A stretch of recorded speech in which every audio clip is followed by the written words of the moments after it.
intaasoo xildhibaana waa dadkii codka lahaa waa dadkii wax dooran lahaa shacbiga Soomaaliyeed codkooda hambaarsanaa waxaan aaminsanahay inta fadhiido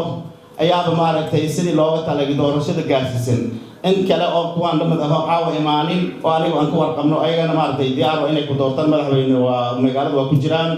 dhammaan anagu waxaan isku go'aaminayna in ololahayni meesha aan ka wadno biyo aan ka wadno hadda waxa la sheegay qoranka intaas uu yahay intii maqan kulliba ayaan mataqaana madaxweyne intaan way ka badan yihiin xildhibaanada oo diyaar u ah in qabiilii aad ka dhigtay hal dhig u dhigtay ololahaadi qabiil qofkeeda dhameystiran ugu dhameystiro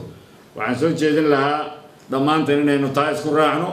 annaga murashax kale waxba uma dhibayno waa murashaxiin waa tartami karaan laakiin endorsementigeena haddaan nahay xildhibaanada halka fadhiya waxaynu siinay madaxweyne xasan sheekh maxamuud xilkasnimada iyo biseelka waxayna farayaan iyo waaqicinimada waxayna farayaan wadada ciriiriga ah ee xasan sheekh uu rabo inuu mar labaad nagu hogaamiyo inaan marno annaga waxaan nahay xildhibaanada u soo guntaday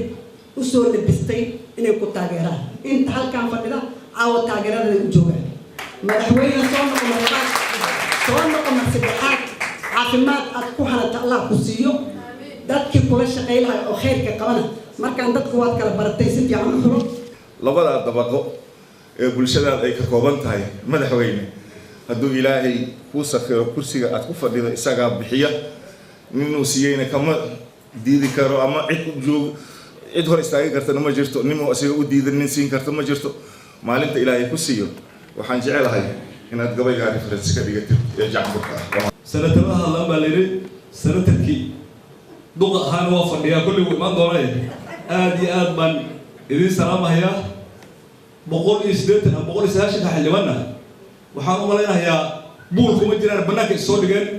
horta ayaga waxaan uga farxiha xilka waa idin rabaa laakiin idinku cadiyo ma halkaan hadda joogo ma idin dhaafay laakiin halkaan joogo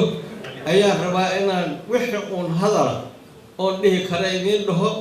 qoftaan dhowri karaan dhowro qoftaan dhihi karo qoftaan madaxweyne waxbaa mudan tahay